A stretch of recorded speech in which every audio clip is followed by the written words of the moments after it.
तर नमस्कार मंडळी, कसं काय मजेत ना.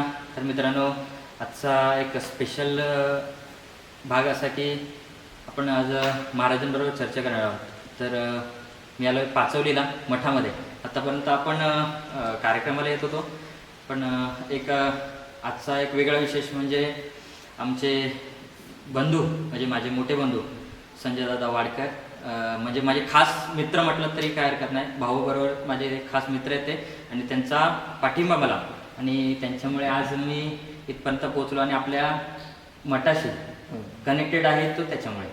तर आज त्याचं खूप दिवस असं म्हणणं होतं की एक आपला तुला जेव्हा वेळ मिळेल तेव्हा तू जा आणि जरा शूट वगैरे कर महाराजांबरोबर. तर आजचा आपला तो खास विशेष, आणि तुम्हाला पण देखील शब्द दिला होता की बाबा मी साधं सोपं म्हणजे महाराज जे करते भाऊ म्हटलं ते सोपं होऊन जाईल सगळ्यांसाठी. मला पण थोडस अवघडल्यासारखं वाटणार नाही. महाराज म्हटलं की फार मोठी अवस्था होते, आपलं साधं चालेल. मग भाऊच आपला अगदी. तर आपण एक मोठी मुलाखत घेतो अशा पद्धतीने आपली एक चर्चा फ्रीली जनरली, म्हणजे जेणेकरून तुम्हालाही आवडल्यासारखं वाटणार नाही, बरोबर, मला देखील नाही. म्हणजे बोलण्यात तुटकं जे पण असेल तुटक त्यांच्या नक्की. हां. तर आत्तापर्यंतचा म्हणजे तुमचा इथला अनुभव, आणि बाबांनंतर तुम्ही इथे जेव्हा आलात त्यानंतरचा मग तुमचा जो प्रवास आहे तो तुम्ही आम्हाला सांगितलं, तर आम्ही ते ऐकण्यासाठीच खास इथं आलेलो आहोत. तर प्रयत्न करू. हां, नक्की.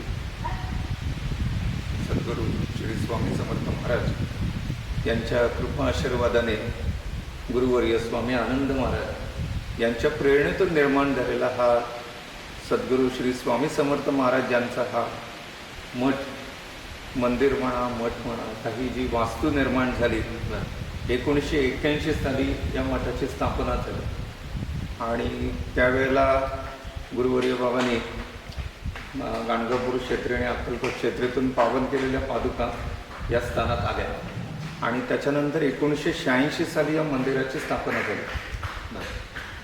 तर हा जो सुरुवातीचा कालावधी आहे की या ठिकाणी येऊन हे सगळं निर्माण करणं, या आजूबाजूच्या परिसरात सद्गुरू श्री स्वामी समर्थ महाराज हे फार कमी जणांना माहिती होते. दत्तप्रभूंचं स्नान आहे तर ठीक आहे, माहिती आहे, पण सद्गुरूंचं स्वरूप कोणालाच माहीत नाही.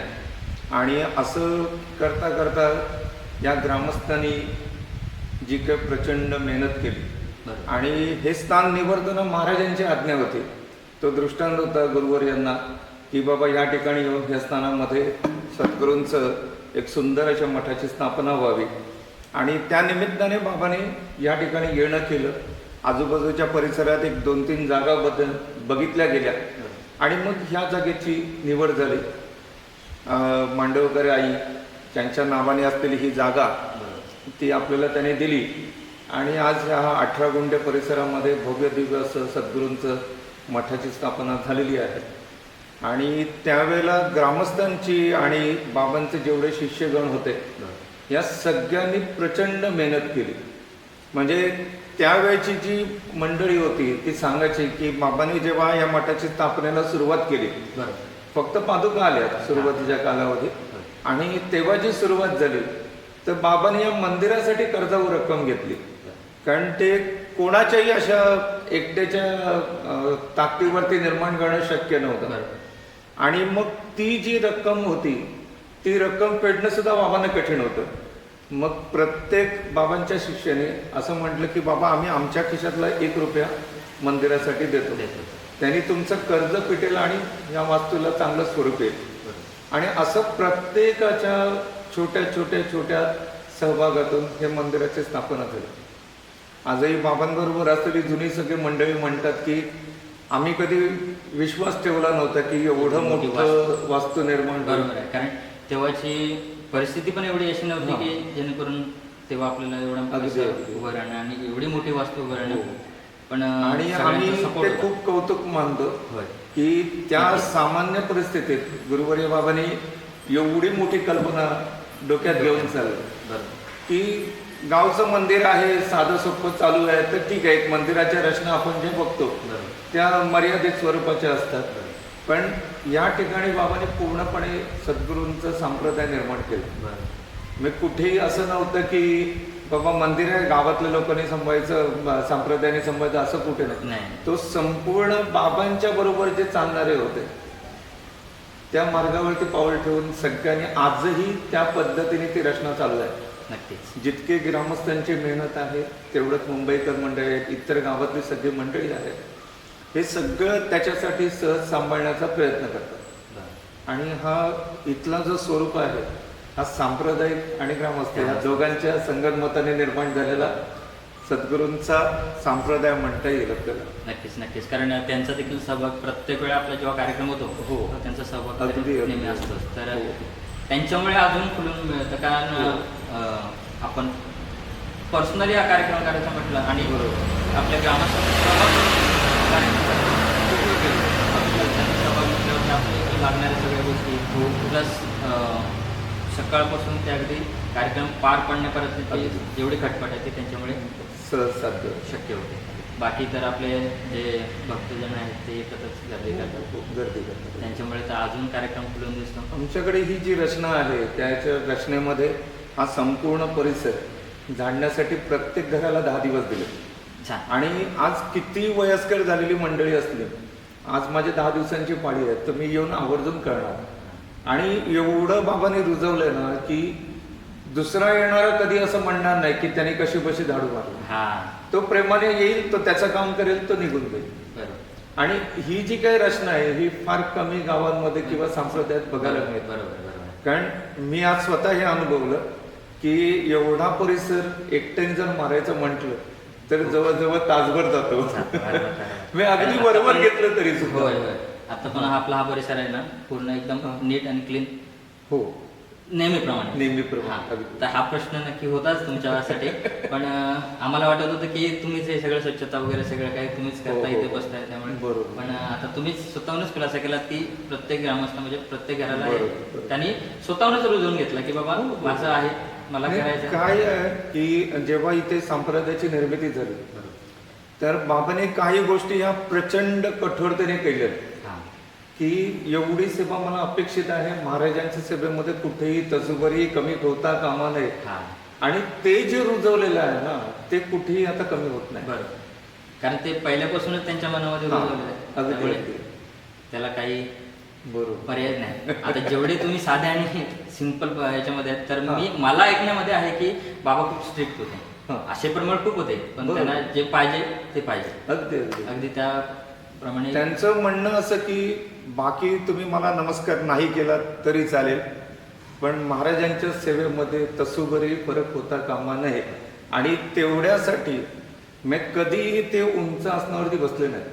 अगदी जेव्हा शेवटी त्यांना शक्यच नाही झालं खाली बसणं तेव्हा आम्ही त्यांना खुर्ची दिली आणि ती मान्य केली त्यांनी. हा. पण तोपर्यंत महाराजांसमोर मोठ्या आसनांवरती उभं राहणं बसणं त्याने टाळलं. ह्या परिसरामध्ये गाभाऱ्यामध्ये त्यांनी कधीही कोणाकडून नमस्कार करून घेतला नाही. मी अक्षरशः त्याला थोडंसं मारायचं सुद्धा नमस्काराला वापरलं. आता आमची पंचायत येते की लोकांना जी सवय आहे हा, बरोबर. की त्यांना माहिती आहे की गाभाऱ्यामध्ये पुजाऱ्याला नमस्कार करायला, त्या निमित्ताने ते सरसकट वाकून मोकळे होतात. मी त्यांना सांभाळायचं की महाराजांचा अवमान होणार नाही हे सांभाळायचं फार कठीण होतं. कठीण. आणि सहज असलं पाहिजे की प्रत्येक आलेल्या भाविकाला हे कळलं पाहिजे की गाभाऱ्यामध्ये फक्त महाराजांना नमस्कार करावा, इथे पुजाऱ्याला नमस्कार करू नये. आम्ही सेवा करतो हा आमचा वैयक्तिक भाग, पण इथे सेवा करतो म्हणून मान देणं हे मान देणं. आणि बाबाने हे फार काटेकोरपणे राबवलं आणि आम्हीही तेवढं सांभाळायचा प्रयत्न करतो नक्कीच नक्कीच. की इथला जो व्यवहार आहे बाकीच्या गोष्टी आहेत या सगळ्याच्यामध्ये जेवढं त्या स्थानाचं महात्म्य आहे त्या ठिकाणी तो मान घ्यावा. इतर वेळेला सगळ्यांसारखं साधं सोपं होऊन जगावं. बरं. ते सोपं होतं. सोपं होतं. खरंच. कारण एखादं आपण आपला किरदार हां. आणि समोर दाखवण्याचं किरदार यात खूप फरक असतो. खूप फरक. बरोबर. बरं. तर आतापर्यंत म्हणजे तुम्ही इथे सेवा करता, हं. आतापर्यंतचा तुमचा जो अनुभव आहे इथे हां. त्याबद्दल तुम्ही जर बोललात तर अगदी. बरोबर. बाबांनी एवढं सगळं निर्माण केलं. त्याच्यानंतर 2002 पासून या घराची रचना झाली. बाबा पूर्ण वेळ इकडे आले. दुर्दैवाने 2003 साली आमच्या आईंचं निधन झालं आणि मग प्रश्न पडला की काय करायचं. मग आम्ही सगळ्यांनी म्हटलं की तुम्ही आता इथेच थांबा आमच्याबरोबर, ठाण्यामध्ये आमचं घर आहे त्या ठिकाणी राहा असं त्यांना सांगितलं. पण अगदी त्यांचं स्पष्ट म्हणणं होतं की मी आता पाचवलीत जाईन, आता मला तुमच्या संसारात किंवा कशातही गुंतायचं नाही. आणि ते सहज निघून आले. आमच्या छोट्या ताईने प्रश्न केला की बाबा अहो तुम्हाला चहासुद्धा बनवता येत नाही आणि मग तिथे जाऊन कोण करणार तुमच्यासाठी, कपडे धुणे, भांडी घासणे किंवा इतर काही गोष्टी आहेत त्या कशा साध्य होतील. तर त्यांचं एकच म्हणणं असायचं की महाराज आहेत तिथे, आणि ते नेहमी सहजपणे बोलून जायचं की महाराज मला नेहमी सांगतात की अरे मी एकटा पुरेसा नाही का तुम्हाला, तुला कोणाची गरज आहे, तू ये मी सांभाळतो तुला. आणि तो ह्या ग्रामस्थांनी एवढा खरेखोर उतरवला की रोज बाबांबरोबर दोघं जण झोपायला असायचे. त्यांचं काम तेवढं की त्यांना अंथरूण घालून द्यायचं, त्यांची रात्रीची सगळी व्यवस्था करायची, सकाळी पाणी तापवून द्यायचं, पाणी ओतलं की ते त्यांच्या कामाला निघून गेले, बाकीची व्यवस्था चालू झाली. दिवसभर बाबा आहेत, आमचे गडल बाबा आहेत, त्यांच्या घरातली मंडळी ती यायची, त्यांच्या चहा नाश्त्याची जेवणाची व्यवस्था करायची. इतर काही कुटुंब आहेत ती येऊन जाऊन बाबांना बघून असायची. म्हणजे आम्हाला असं कधी वाटलं नाही की बाबा आम्ही आमच्या वडिलांना एकटं सोडलंय आणि मग ते कसं सांभाळतील. पण ह्या ग्रामस्थांनी प्रचंड मेहनतीने सांभाळलं, जसं आपल्या स्वतःच्या वडिलांना सांभाळावं एवढ्या सहजपणे ग्रामस्थांनी सगळं सांभाळलं. आणि करता करता सगळा तो कालावधी झाला बाबांचं तिथलं सेवेचं, आणि हे सगळं फारच सुंदरपणे पार पडलं. आणि जसं बाबांना लक्षात आलं की आत्ता आपलं कार्य आटपत आलं, तसं त्यांनी सुरुवात केली की ह्या वारीनंतर मी आता तुमच्यात नाही, तुम्ही आता सांभाळायला शिका. आणि साधारण तो जो कालावधी होता 2013मध्ये, आणि 2009 साली बाबांना हार्ट अटॅक येऊन गेला. आणि डॉक्टरने सांगितलं की त्यांचं मेन जी लाईन आहे ती पूर्णपणे ब्लॉकेज आहे, आम्ही काही करू शकणार नाही, तर त्यांना जसं आहे तसं जगू दे. त्यामुळे त्यांना जितका आनंद द्यायचा तो आम्ही त्यानिमित्ताने देत होतो. पाडव्यापासून त्याने सुरुवात केली की ही आता आमची शेवटची वारी, आता तुमचं तुम्ही बघा. पंढरपूरला आम्ही घेऊन गेलो, तिथेही त्यांचं शेवटचं जे प्रवचन आहे त्याच्यात अगदी स्पष्ट कल्पना आहे त्यांची, या वारीनंतर आता मी नाही तुमच्यामध्ये, तुम्ही आता सांभाळून घ्या. आणि बाबांनी त्यावेळेला ठरवलं होतं की थोडंसं पुढे गेलो तर चालेल? हो चालेल काय प्रॉब्लेम.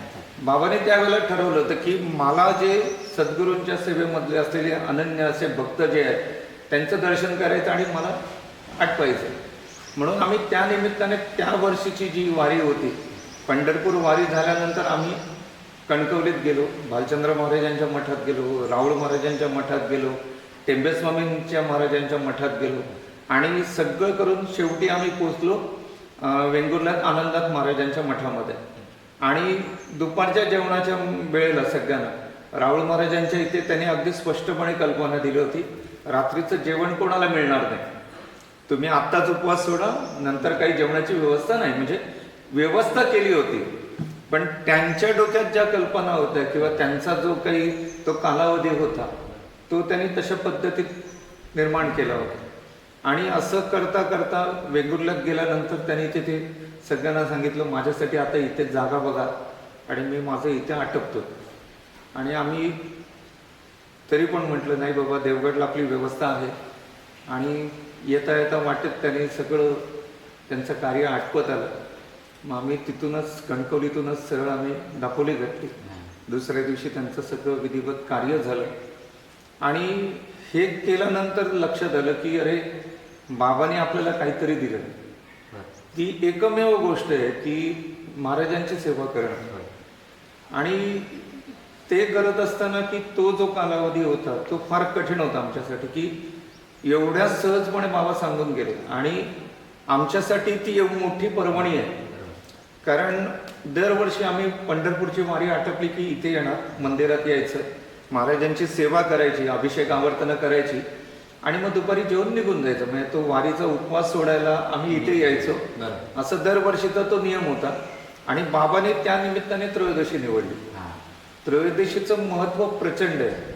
माऊली समाधीचं झाली ती त्रयोदशी आहे. आणि संन्यासी जनांचा जो काही कालावधी असतो त्याचा जो अंत हा त्रयोदशी असतो. आणि ती निवडताना बाबांनी हे आम्हाला सगळं जोडून दिलं हां की द्वादशीला इथे या, त्रयोदशीला सेवा करा आणि निघून जा. तुम्हाला आणखीन पुढे एक दिवस वाढवून घेतला असता किंवा काय झालं असतं तर तेवढं आम्हाला थांबणं गरजेचं होतं. मग ती जी पंढरीची वारी आहे ती आम्ही इथे येऊन त्याची समाप्ती करतो आणि मग प्रत्येक जण आपापल्या घरी जातो. ही फक्त ती त्यांची रचना आहे की माझ्या लेकरांना कुठलाही त्रास होता कामा नये, माझे जे शिष्य आहेत त्या कोणालाही कुठलाही त्रास होता कामा नये, म्हणून त्यांची ती संपूर्णपणे त्यांच्या सेवेतला हा अनुभव आहे. आणि खूप मोठा अनुभव आहे माझ्यासाठी. नक्की नक्कीच, कारण एवढं सगळं जुळून आणणं अगदी याला योगा सर्वसामान्यांना नाही नाही शक्य. शक्य नाही होत आहे. आणि कारण आपण एक छोटासा कार्यक्रम जरी करायचा म्हटलं ना हां. त्यासाठी खूप धावपळ करायला लागते. अगदी अगदी त्याचे नियोजन सगळ्या पद्धती, हो, पण हो. महाराजांनी एवढी मोठी गोष्ट त्यांनी सहज आधीच साध्य सगळी करून. सहज साध्य करून दिली आणि ती तुमच्यापर्यंत पोहोचली पोचली. आणि तुम्ही ते आता इथून पुढे कंटिन्यू करताय. कारण त्या दिवाळीच्या याच्यामध्ये माझी आत्या जी आहे ती घरात आली होती आणि तिचं म्हणणं होतं की मी नर्मदा परिक्रमाला 4 महिन्यासाठी जाणार आहे. तर याच्यानंतर काय लवकर आपली भेट होणार नाही, आली की मी आवर्जून दापोलीत येईल कारण नर्मदा परिक्रमा करून येते मी म्हणून. आणि बाबा सहज तिला बोलून गेले, तुझं आणि माझं हे आत्ताचं शेवटचं भेट नाही, याच्यानंतर तू आणि मी भेटणार नाही. इवन माझी छोटी बहीण सुद्धा अमेरिकेत जाणार होती 17 तारखेला आणि तिचं तिकीट ॲडजस्ट झालं आणि ती 15 तारखेला गेली. आणि तिलाही बाबा अगदी स्पष्टपणे तेच म्हणाले होते की तू जाणार आहेस आत्ता भेटून जा, परत मी तुझ्यासाठी भेटायला थांबणार नाही. म्हणजे एवढी स्पष्ट कल्पना त्यांनी तिला दिली होती. आणि तिचं नेमकं 17 तारखेचं तिकीट अमेरिकेत जाण्याचं ते 15 तारखेला झालं आणि 15 तारखेला ती फ्लाईटला बसली आणि बाबाने दिली. म्हणजे अगदी स्पष्टपणे तिला कल्पना दिल्या होत्या की याच्यानंतर तुझी आणि माझी भेट होणार नाही. म्हणजे आमच्या घरातलं सगळ्यात लाडकं बाळते तर ती म्हणते की मी आता थांबणार नाही. ती ऑलरेडी दिल्लीला फ्लाईटमध्ये बसली होती. ती केला असतं तर उतरू शकली असती कदाचित, पण ती म्हणाली नाही, मी जेव्हा परत येईन त्यावेळेला मी येऊन भेटेन म्हणून. मग तो सगळा सोपस्कर आमचा जो काही त्यांच्या संप्रदायाच्या नियमानुसार हा सगळा केला आणि मग आम्ही ते आटपलं संपूर्ण. आणि जेमतेम वर्षभर मी नोकरी केली की बाबांनी एवढं सगळं उभारलेलं आहे. त्याच्या अगोदर माझे जवळजवळ 6 वर्ष मी BST मध्ये असल्यामुळे 6 वर्ष विदाउट पे चार्जशीट घेतली. नोकरी सांभाळणं कठीण नव्हतं पण हे संप्रदाय सांभाळायचं आहे. बाबांनी एवढं सगळं उभं केलं. प्रत्येक कार्यक्रमाला तिथे जाणं गरजेचं आहे, इथे बाबांबरोबर येणं गरजेचं आहे. मग ते जे चार्जशीट आहेत त्याच्यामुळे मला सरळ डिसमिस ऑर्डर आली. आणि मग ती म्हटलं नाही, हा कॉल आहे महाराजांचा की स्वीकारायचा किंवा नाही स्वीकारायचा हे आपल्यावरती असतं. आणि मग तो राजीनामा दिला. मी घरात त्यावेळेला माझ्या बायकोला पण माहीत नव्हतं की मी राजीनामा दिलाय म्हणून. आणि मग तो आमचा सगळा व्याप झाला. पण तेवढ्याच प्रेमाने तिने मला सांभाळून घेतलं. तिने घरातली पूर्ण जबाबदारी स्वीकारली, मुलाचं शिक्षण आणि सगळी जबाबदारी स्वीकारली. आज निवांत आहे. मी म्हणतो की त्यावेळेला नोकरी सोडली कदाचित ते माझ्यासाठी फार कठीण झालं असतं, पण आजतागत ह्या 13 वर्षामध्ये 2014 पासून आतापर्यंतचा कालावधी कधी असं नाही वाटलं की काही कमी पडतं. जे काही सहज आहे ते महाराजांच्या कृपेने अगदी सहज समोर येतं. पण तरी सुद्धा माझा अतुल दादा मला नेहमी सांगतो की संप्रदायाचा तोही मोठा अधिकारी आहे. आणि त्याच्या वडिलांनी सांगितलेली गोष्ट मी मुद्दाम शेअर करेन नक्की नक्की नक्की की भाऊ ठाकूरदास म्हणजे महाराजांच्या सेवेमध्ये जे ठाकूरदास बुवा होते, बखरीमध्ये त्यांचा उल्लेख आहे, त्यांचं घराणं. आणि भाऊनी मन या विषयावरती जवळजवळ 3 ते 4 ग्रंथ लिहिले आणि प्रचंड महाराजांची सेवा. आणि सगळं बाबांचं झालं, कार्य झालं.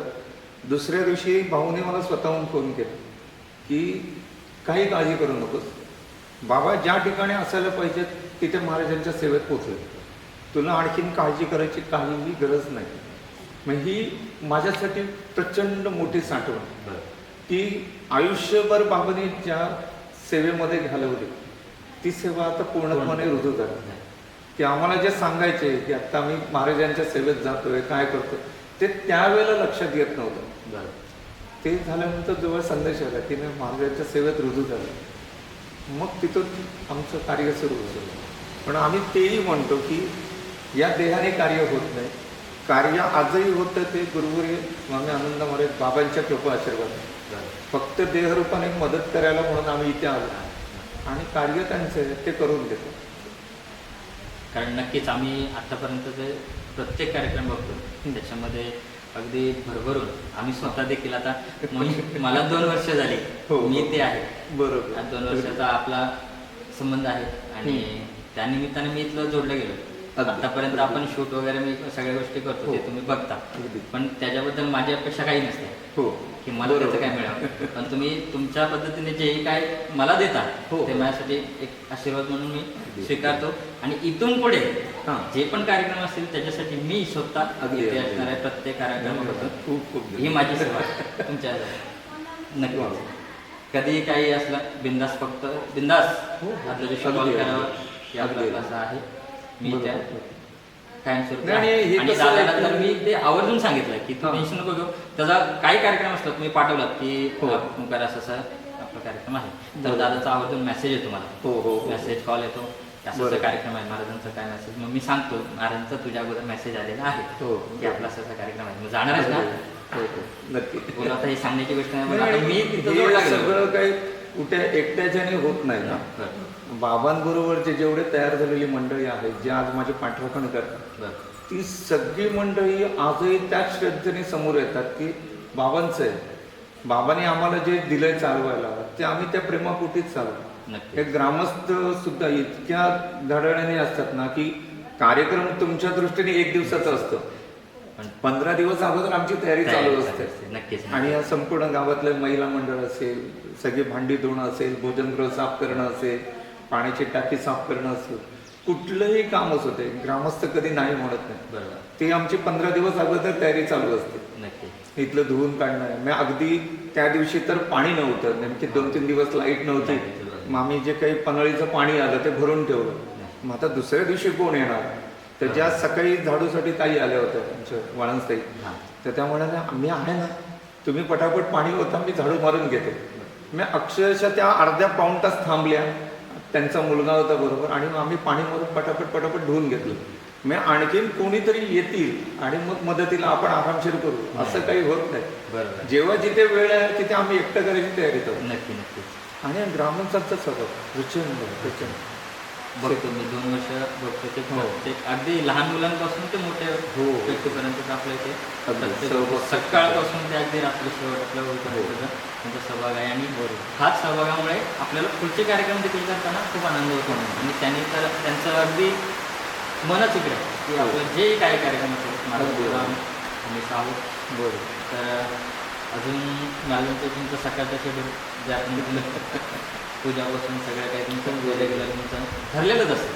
नक्की. आणि आज सकाळी लवकर तयार होतात, पण थोड्या कारणामुळे हे झालं. अगदी. तरी पण मी माझ्या आठवणीत होता, मी तुम्हाला बोललो होतो हो, मी तुम्हाला कॉल करेन.